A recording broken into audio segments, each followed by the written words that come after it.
just to let you know, this is the second take of this intro. So I'm just going to say it's the minor leagues. What it is, pile driving our way into this episode. I got a painting behind me now. You may have noticed. Yeah. Oh, you got some art. I wanted to notate that Jimothy actually painted that. Jimothy painted that. For those who don't know, Jimothy is the plant just over the left shoulder of Nathan, not to be confused with Philomenu, the lamp behind Nathan on his right shoulder. And it kind of gets me emotional to say it, but that's my boy. So nice. Yeah. So just in case you noticed, the background changed a little bit, but Jimothy, he's doing a great job. We're not here to talk about Jimothy, though, although he probably deserves his own 45-minute episode. Incredible backstory on this fella before I rescued him from a Home Depot in Glendale, Colorado. You're not dreaming? It's Glendale. Is that their town catchphrase? It's not their town catchphrase. They have all these weird banners around town where whoever did it, tribute to them. It's a great marketing campaign because there's not much in Glendale, but nice little suburb. So we're actually not here to talk about Glendale, Jimothy, Colorado, anything like that, Matt. We're actually here to talk about one of your favorite subjects, perhaps in the world. At least I know in New York. Yes, tall wooden ships. We're talking about tall wooden ships. Thank God. Dutch East India Company, here we come. Okay, after that's the third false start, Matt. We're here to talk about the intersection of professional wrestling and amateur wrestling. So in the broad scope, wrestling and crypto. Is collegiate or amateur wrestling getting into the crypto space? That is very interesting. But when it comes to, I've confused Nathan.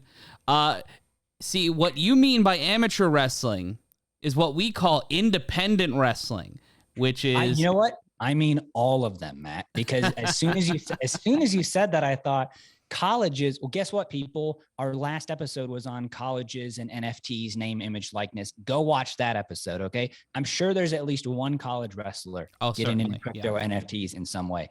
But that was an excellent segue, Matt. You're right. I incorrectly called it amateur wrestling. You are not the first. You are probably the 7,322nd person this year to say that to somebody. That's like calling somebody's movie that's playing at only one movie theater an amateur movie, which is an entirely different thing. Independent wrestling is like independent film. Mm-hmm. It's like independent art. It's like having a craft brewery. It is its own unique ecosystem, and people live and die by it because it's in smaller communities.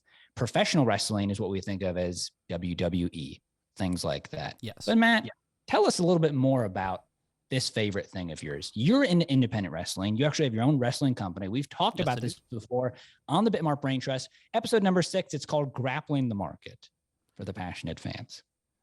Tell us a little bit more about wrestling, Matt, and your history and devotion to it. Well, I've covered my devotion to wrestling on that same episode that you were talking about. But for me, pro wrestling is the ultimate genre, because it includes sports, drama, comedy, action, suspense, all of these different things. The hero's journey is at the heart of the professional wrestling storyline, or what we call an angle in the industry. It's something to where you can lose yourself for 3 hours, an hour and a half, however long, and get engrossed in the story and believe in characters, believe what you're watching is in front of you. We call it suspending disbelief. It is you engrossing yourself in the story, in what's going on, the same way you would in a play or a movie or, bowling, because bowling is also work. Don't listen to anybody. I'm kidding. Or am I? But when it comes to pro wrestling and independent wrestling, in the same way film has multiple genres, pro wrestling has multiple genres. You have what is called sports entertainment, which is the version of wrestling you see on the WWE. You have traditional pro wrestling. You have deathmatch wrestling. You have family-friendly style pro wrestling. You have technical wrestling.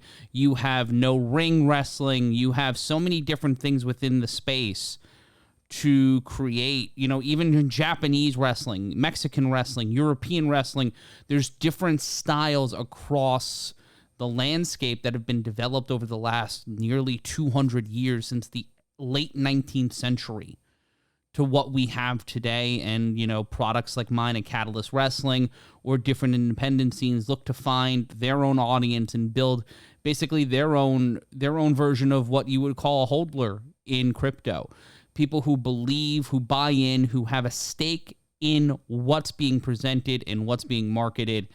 We've seen a lot more prevailing tribalism in pro wrestling over the last 25 years because wrestling used to be just in geographical territory. So the product I would get here in New York would be different than what you would watch in Denver. You would be watching the AWA. This is like the 1970s and 80s. I would be watching the then WWF. If you were in Georgia, you'd be watching Georgia Championship Wrestling. If you lived in North Carolina, Georgia, you know, the Virginias, South Carolina, you'd be watching Mid-Atlantic. I don't need to give you the entire history of pro wrestling, but each region basically cultivated their own geography, cultivated their own areas, basically like franchises. People would have their individual franchises in the United States. Sometimes people would come into their territory and you would end up seeing wars, fights outside of bars. There's a lot of great stories about quote unquote outlaw promotions that would run, you know, basically to bring down or run against directly the major promotion in town. That is fascinating. I don't even know where to really begin with the questions here. I guess first I'll start with a really, really obvious question. When you're talking about pro wrestling has become more commodified and more commercial over the last 25 years, is that similar to like how you were talking about franchises, like baseball franchises before television, before radio? I guess you still had newspapers, but those kind of depended on if you could read. It would be kind of similar to that, where it's like you could still watch baseball, but the baseball that you're watching in New York City in, let's say, 1935 is radically different than the baseball you're watching in Des Moines, Iowa in 1935. You're still watching the same sport, but it's a different vibe. It's a different culture. Totally different style of presentation, different roster, different goals. You know, in New York, you had people like Bruno Sammartino and Pedro Morales tapping into the gigantic Puerto Rican and Italian communities. In the Midwest, you kind of had guys like the Crusher, who are these tough as nails dudes from the Midwest, or just different, like, I'm a legitimate athlete. In Florida, you had guys like that, but also people who can create personality and sell tickets. It was Jim Ross, the great announcer, said it's about putting an ass every 18 inches. That's the job. That's the job. Pro wrestling, everybody in pro wrestling is a salesman. You have to. I feel like that quote could be used in a variety of ways, but for now, we're going to be using it for wrestling. So then there was another thing you brought up where you were talking about outlaw competitions, and then you said out of the ring wrestling. Does that mean, like, when I think of that, I think like street wrestling, like wrestling in the street? Okay. On the asphalt? So there is backyard wrestling, but in New York, in the early 2000s, no one in New York had backyards unless you live like in Queens or like specific parts of Brooklyn. And even then, they're the size of a postage stamp unless you had a lot of money. So backyard wrestling became park wrestling. So there was a company called 2KW here in New York City. They ended up on like regional cable. I ended up working for 2KW many years later when they went to run a legitimate, you know, legal promotion here in New York. I was actually one of their executive producers, helped bring the company indoors, which was very fun and made a lot of great friends there. But 2KW would wrestle in parks, in playgrounds, in Harlem, in the Lower East Side, in different parts of New York City. And it still resonates to this day. Like, some of the biggest names in pro wrestling will go on Twitter and talk about their love for 2KW because these kids were fucking crazy. Like, they would do insane moves on playground equipment and gym mats. Now, a gym mat, you know, those playground mats are like this thick. Wrestling ring padding is like this thick. It could be negligible, but also the difference between you breaking your neck and fracturing something. Like, it was just, they were doing things at the time and even now, that are absurd, that are ludicrous. And it was a part of a giant wave in the early 2000s of different presentations of wrestling. Like there was the Backyard Wrestling video game. Now that's morphed into the concept of no ring wrestling, which kind of started here in New York, where wrestlers would basically have bar fights, because the New York is under the State Athletic Commission. In multiple states across the United States, professional wrestling is still treated as a combat sport. In New York, kind of makes sense. It does and it doesn't, because the restrictions to run an event in each state, like you can't just run an event in New York. You need to file with the State Athletic Commission. You need to have paperwork. You need to have insurance. You need to have all these things. Other states you don't. Like in New Jersey, you don't. It's a deregulated state. It was actually a big moment in 1989 when Vince McMahon announced that pro wrestling was indeed fake, where the outcomes were determined. Because it gave him a substantial tax break in running the state of New Jersey. Because that was one of the big problems with running wrestling in New Jersey, was the State Athletic Commission. Once that happened, a lot of other states kind of went the way of the dodo in terms of a traditional State Athletic Commission. But this is not the point of our conversation. Wrestling, much like NFTs, have a bunch of different values and feels, and what you consider wrestling may not be what someone else considers wrestling. And it falls into these different cultural pockets and cultural squares. Like if you look on Twitter and you see the discourse between people who, let's say, like WWE and AEW, it is like if you called someone's mama fat and said their NFTs were worth nothing. Like it's that, it'll get to that level of chaotic. So there's a lot of, and this makes so much sense as to, unfortunately I didn't get to see one of these shows before the pandemic, but maybe I'll be able to go back. There used to be a wrestling and comedy show in Denver called Lucha Libre and Laughs. And it was, as you said, Matt, a lot of the Mexican inspired wrestling and then stand-up comedy either in between sets or before the sets. And I always thought, like, what's the connection between stand-up comedy and wrestling? It's like, I guess if you'd never had ketchup on your fries and you didn't know that ketchup was made of tomatoes and somebody said, here's a tomato and here's a potato, you'd be like, what's the connection here? But then once you see how it seamlessly interacts, you kind of get it. And I understand from the background that you just explained that the same thing with backyard stand-up comedy shows. Doug Stanhope used to do this a lot when he was a Vegas comedian. And I guess people give him credit for starting the Vegas comedy scene. Backyard comedy, similar to backyard wrestling, you're trying to get away from all these restrictions and just do the purest form of this thing that you're passionate about. And it's kind of dangerous and it's kind of underground and it's kind of weird and fringe.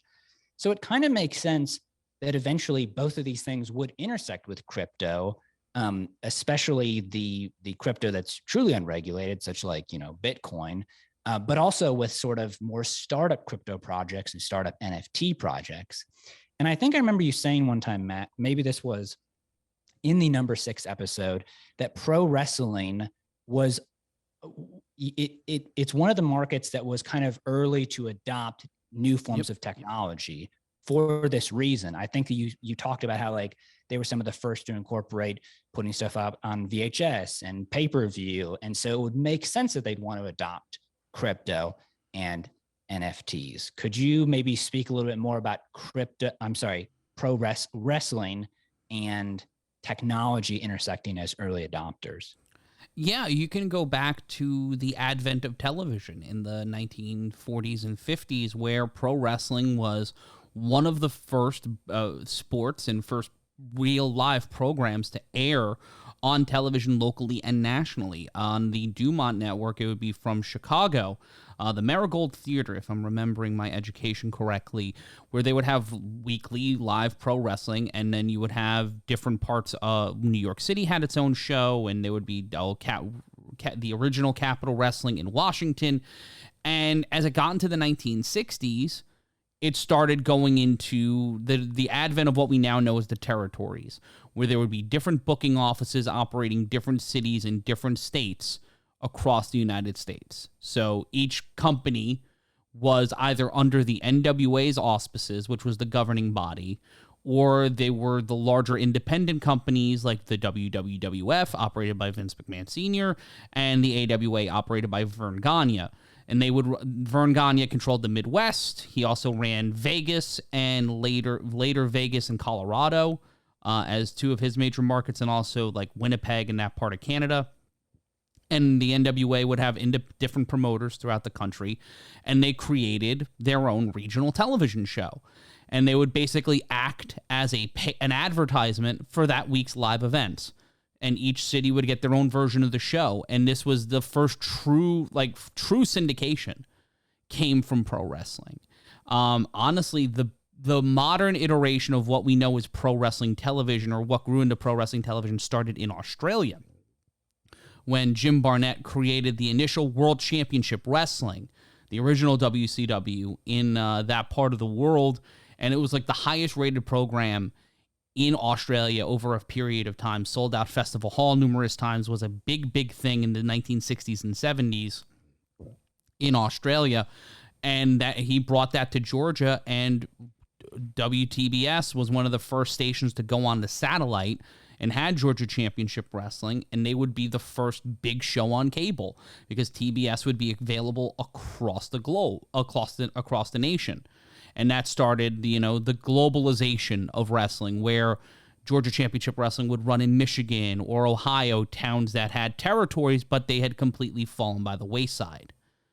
And the growth of cable, the WWF being a real early innovator in pay-per-view, boxing and wrestling were the two first, and I would say some concerts as well, were really the first to really dive into that space. And even going back further, the idea of closed circuit television, which is an event would air from somewhere in the world or somewhere in the country, and it would basically be a feed to a movie theater that you would be watching in. Or if Madison Square Garden was sold out, the Felt Forum, which is inside MSG, would show the card as well. Like, wrestling was always kind of at the point of innovation because they were always trying to find ways to draw people into the house and take risks. All of this was built on just trying to keep people to keep coming. And it went from pushing people to the live gate, because that's where the money was made. But now it's completely inverse to where the television and streaming rights, and now the NFT rights, are the most valuable one. And you need to show that you can pack an audience to make it look good on television. Yeah. And you know what? I'm totally ignorant of this, Matt, as I am about most sports. I would love really quickly, before we devolve into, before we segue, I guess devolve is the right word, before we pile drive ourselves into this crypto and NFT conversation. Most of our listeners are not American. They are from around the world. And so the fact, I was kind of, I don't want to say worried, but I was kind of concerned that I thought, this might be another one of those too American topics. And I know that we have a lot of international listeners, but you just touched on the popularity of Mexican professional wrestling and Mexican-inspired professional wrestling. Mm-hmm. You just said that actually it got popular in Australia before they brought it back to Georgia and used good old TBS off of I-85 to broadcast around the world. What is and I know that there are historic forms of wrestling, like sumo wrestlers and stuff like that in Japan. How international is wrestling as a sport? Wrestling is one of the most global sports in the world. India is a huge market for professional wrestling. Japanese pro wrestling has been one of the genre-defying styles for 60 years. Even going back further, Japan has always been a hotbed for professional wrestling.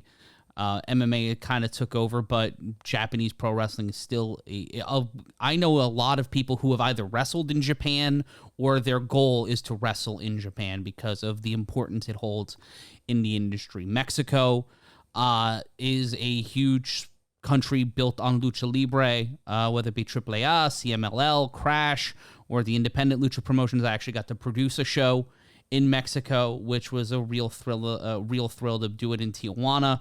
The UK, Europe, Germany have had different wrestling tours or different styles of pro wrestling throughout the continent for the past 60 years. World of Sport was one of the biggest shows on UK TV heading into the 1980s when, the bottom kind of fell out entirely in the United Kingdom due to Margaret Thatcher, and just all the middle class was so big in wrestling. Like, that was such a huge market for professional wrestling, middle class and families, because pro wrestling is a middle class art. It is an art for the lower classes because it's real people telling stories that you can relate to. Austin McMahon, the biggest storyline of the last 30 years, Steve Austin, Vince McMahon, all built on a guy who hates his boss, who will do anything he can to motherfuck his boss. And the people like that were attached to it. Ric Flair in the 1980s was aspirational. Wore Rolex watches, had clothes that cost more than your house. He would be a degen in 2023. If Ric Flair, the character that existed in the 80s, not Richard Flair the person, and I even think Ric Flair's getting into the NFT business, to be completely honest with you now, Ric Flair would be a degen.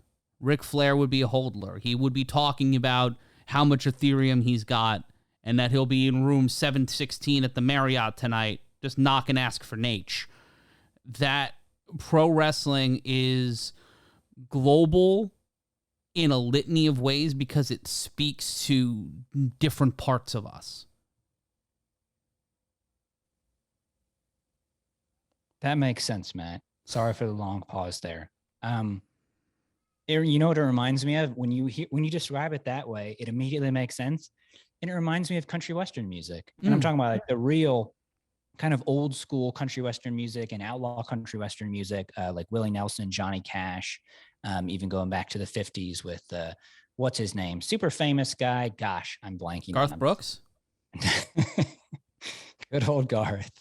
Apparently Ric Flair does have NFTs. That makes sense. He's also got his own line of weed too. Well, so does Willie Nelson. Yeah, well, Willie should. Sure, exactly.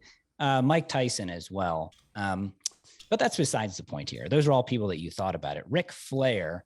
What about, what's his name? Hulk Hogan. It was the only wrestler that I really knew of because there were action figures of him all around. Does he still fit that, or was he on the tail end of like when it was becoming really, really commercialized and he's kind of more like an Arnold Schwarzenegger, like actor, kind of like bodybuilder figure? Where does he go on that spectrum before we kind of dive into the NFT stuff? Hulk Hogan's the tipping point of the business. Really? Yeah, Hulk Hogan's the tipping point of the industry because when Vince McMahon bought with money from he used money from the show to buy the company that he was basically putting the money into the company. He bought it from his father and was looking for the next big personality because he was going to take his company national. He was going to utilize his television, utilize the fact that he was on Madison Square Garden, and also regional sports networks. Wrestling were on regional sports networks. Especially WWF was on RSNs in the 1980s. And that's a huge thing that now RSNs are the lifeblood of Major League Baseball and for the NBA and NHL. He needed a star. Hulk Hogan he wrestled in the WWF, wrestled Andre the Giant at Shea Stadium on the undercard of a card in 1980, 81. He was there for a little while, got offered Rocky III, was told by Vince McMahon Sr., take the movie or take the booking. He took the movie, ended up in the AWA, became the biggest babyface, biggest good guy in wrestling at that point. And Vince McMahon poached him, ran with it. Hulkamania, the red and yellow, first WrestleMania. They got their own cartoon, the action figures. Hulk Hogan is the symbol of commercialization in professional wrestling because it marked the first global push from one brand to try to take the entire, not even the whole country, the whole world. Mm-hmm. And Hogan over the last few years, because of things that he's said, things that have been reportedly, he's been reported to say on tape, the whole Gawker lawsuit. He was kicked out of the WWE Hall of Fame. His standing in the wrestling community isn't as high as it once was, but you can't take away from the fact that Hulk Hogan was a huge tipping point, for good or for bad, for the professional wrestling business.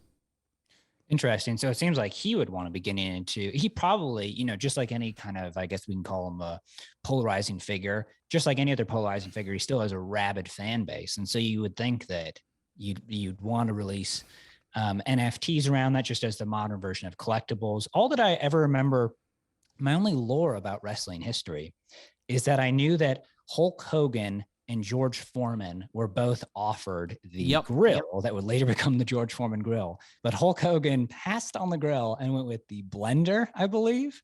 And we all know how history treated that. So, I know that he has really bad health issues and stuff like that now. That's all I really know about Hulk Hogan. But in the history of wrestling, I was interested to know that tipping point, because as I've shared with you in the chat, Matt, here, the WWE has their own NFT collection. They've had it since April of 2021.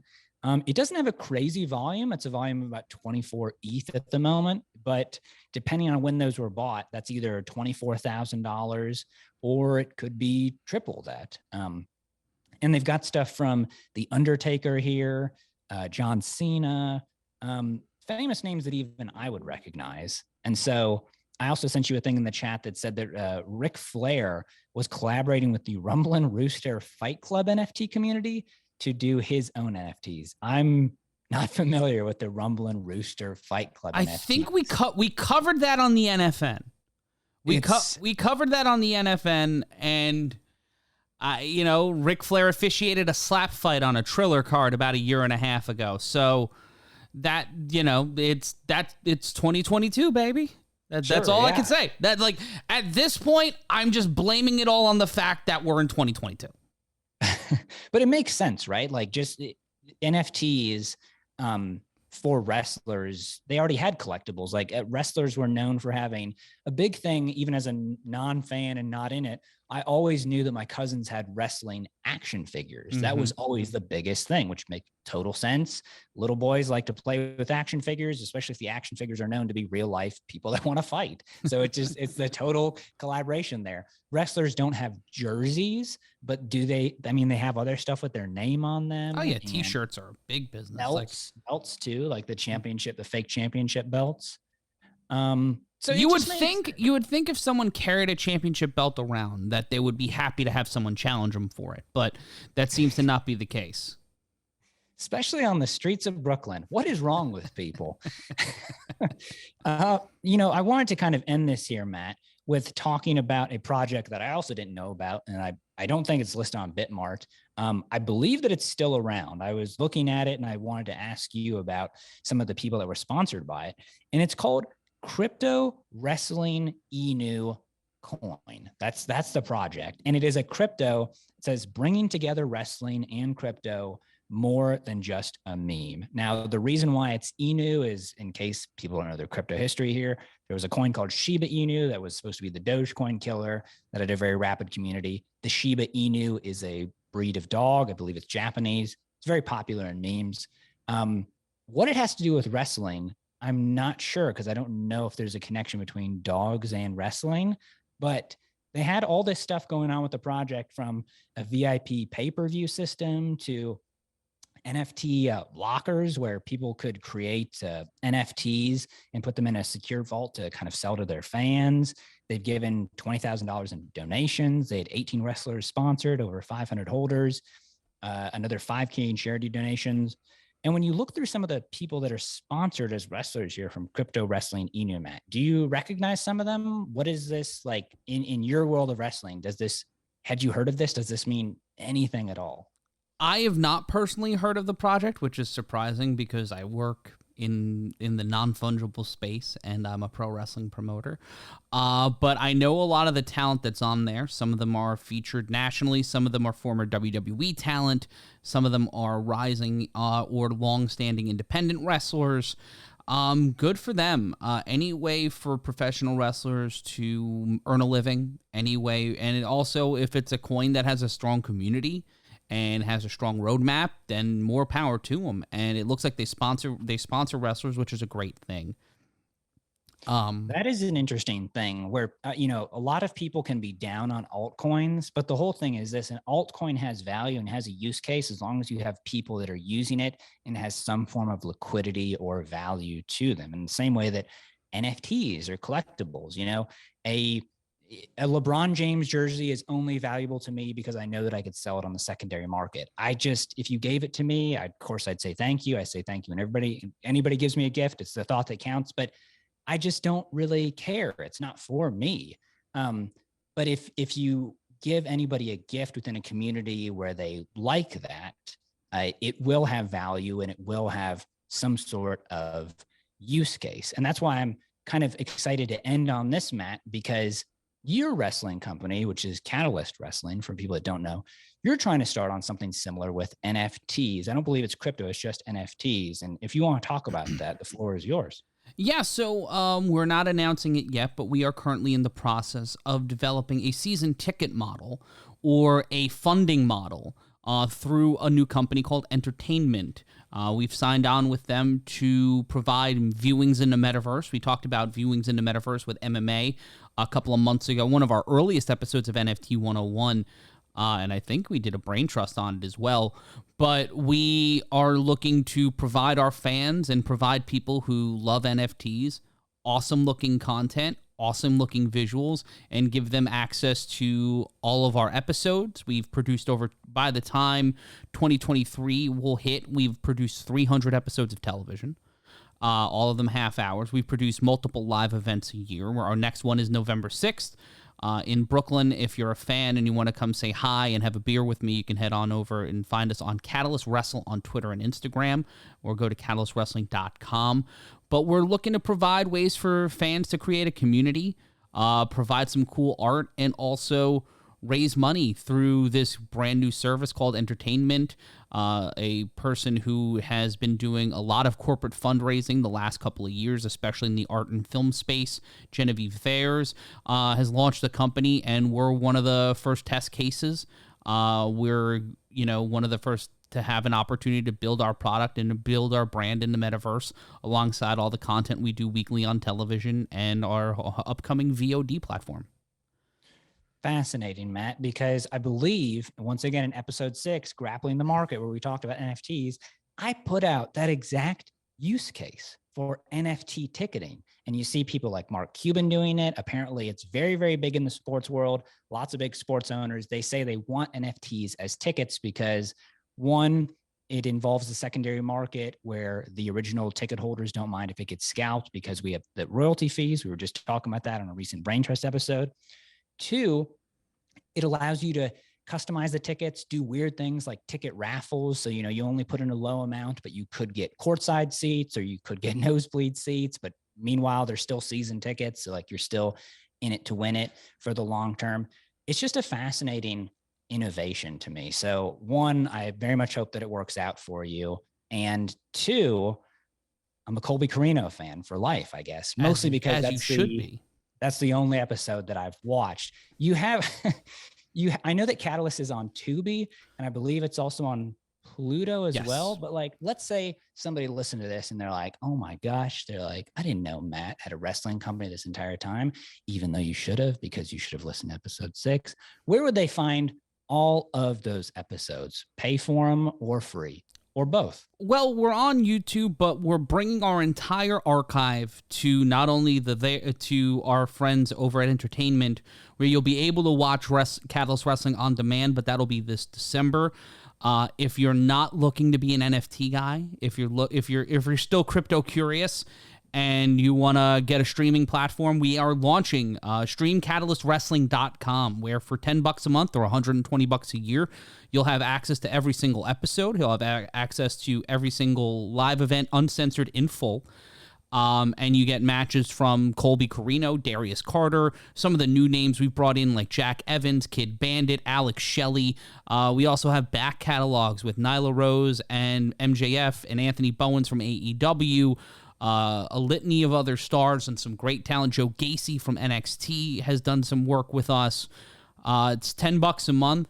You know, you get 290 and counting by the time, hopefully, we get to mid-November. We'll have over 300 episodes and have several hundred hours of content for people to watch for just $10. If you want to find it on YouTube, that's also awesome. You can subscribe to us at Catalyst Wrestling on YouTube, and you can also follow us on Twitter and Instagram at Catalyst Wrestle. But if you're in New York, come out, buy a ticket, have a good time. Yeah, there's nothing like seeing something live, as I've attested to with stand-up comedy, movies, the Rockies game. Need I say more? Matt, one last question for you here, or I'm sorry, two last questions for you here. You mentioned all that great stuff with Catalyst and the NFTs.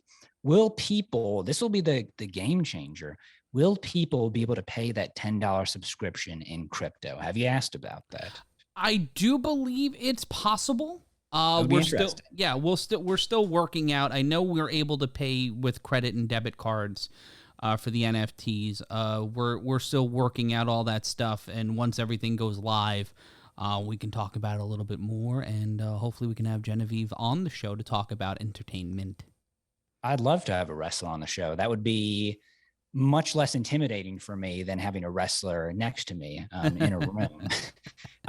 You know, another thing I want to touch on before I ask the last question is, you know, it's funny because when something's not somebody's thing, it's easy to make fun of. And I remember even as a kid thinking like the wrestlers' names were just odd. Like, I mean, when you think about it, like Hulk Hogan is like, it's like an odd, but it's a funny name. But I guess you know, everything's funny or not funny, depending on your point of view. But I was thinking about this as you listed off some of the independent wrestlers' names, and I was like, oh, that's an odd name. That's an odd name. And then I thought, is it really an odder name than Satoshi Nakamoto? I mean, Satoshi Nakamoto or some of the crazy stuff you get in crypto. So the answer is no, by the way. It's a rhetorical question I'm asking myself. Everybody's got their thing, people. Like, you know, if you don't like it, who cares? There's a bunch of other things to do. That is something, though, that I have admired about wrestling is these weird backstories and people inventing their own names. It's almost vaudevillian in a sense. My last question here, Matt. Will there be an NFT of your shining mug somewhere out in that collection? Because all it takes, Matt, is a professional photo, somebody putting it on the blockchain. This is a 5, maybe 10-minute job if they really want to get crazy with the metadata. I am not on camera for Catalyst Wrestling. I haven't been in over 3 years. My body thanks me. And so does the audience. But for me, I would rather put the focus on our talent. But if people wanted an NFT of my big stupid face, I wouldn't deny them that fact. But it probably won't be in G1 of the Catalyst Wrestling NFT collection. So to quote Jim Carrey from Dumb and Dumber, you're saying there's a chance. Yes, I'm saying there's a chance. You're saying there's a chance. I think that's a good way to end it, Matt. Wrestling, NFTs, crypto, it's all kind of coming together in a big Slumgullian stew, to quote Edward Abbey, who I've not read in quite a while. Probably nobody even knows who that is. Doesn't matter. Wrestling, NFTs, crypto, early adopters, craziness, drama, it all kind of makes sense, doesn't it, Matt? Let's close ourselves out here. All right, closing time. You don't have to go home, but you can't stay here. Well, because we're in our homes. You can't be in our homes. Why would you be in our home? What are you doing? What? Speak for yourself. For Nathan Simone, I'm Matt Ryan. Oh, God, he's home. Oh, God. It's the minor leagues. Get out of the house. I'm taking Jimothy with me.